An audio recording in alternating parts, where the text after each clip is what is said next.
Florida Congressman Byron Donalds joins me now. Well, you know, it's really a joy hearing him call people fiscally demented or demented in any manner. But what's your response to that?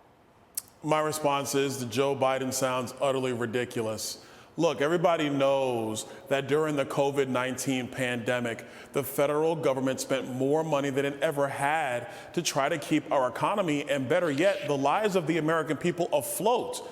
Now that COVID is gone, we're actually regressing in terms of spending. That's a good thing. For him to take credit for it makes no sense at all, because he is the one who has plussed up spending across the board and actually fights for returning to spending levels pre-COVID-19, which is frankly where we should be going. So for him to make a statement like that is because what he wants to do is keep all of the items that he has ratcheted up spending in. He wants to keep those in place, as opposed to doing the smart thing, the responsible thing, the fiscally sound thing, which is examining spending at the federal level so we can get our debt under control, our inflation under control, which he caused, by the way, and let the American people thrive and prosper.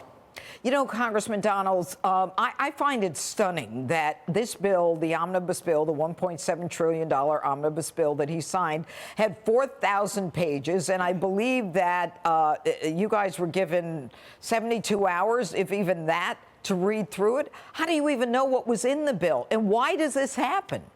Well, first of all, we weren't even given 72 hours. It was about 6.5 hours from when it came over from the Senate and was thrown on the House floor by Nancy Pelosi.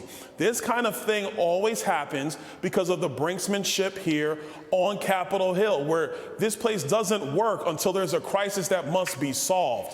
One of the things that was in this bill was $400 million to secure the border for 7 countries in the Middle East.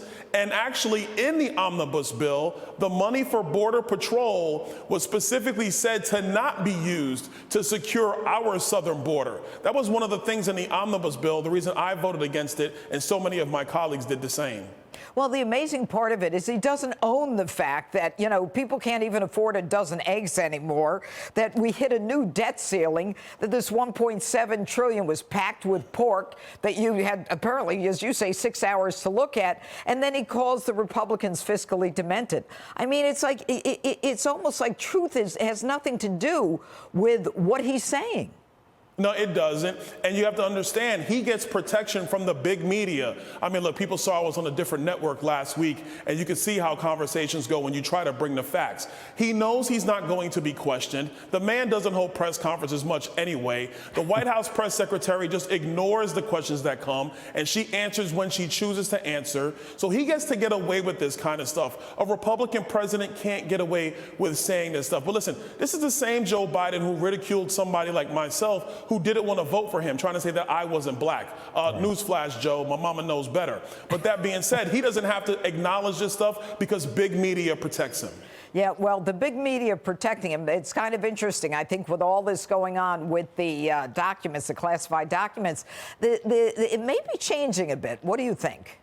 I think so, but you know, I'm not going to hold my breath. The reality is that Joe Biden had documents when he shouldn't have. He was a former vice president, no ability to declassify, and no rights to have those documents anywhere outside of a secured facility run by the intelligence community. Very different from Donald Trump, and for that matter, Barack Obama and George W. Bush. So he's got serious questions that need to be answered here. All right. Plus, the involvement of his son makes it even more fascinating. Thank you, Congressman Byron Donalds, for being with us. Hey, Sean Hannity here. Hey, click here to subscribe to Fox News YouTube page and catch our hottest interviews and most compelling analysis. You will not get it anywhere else.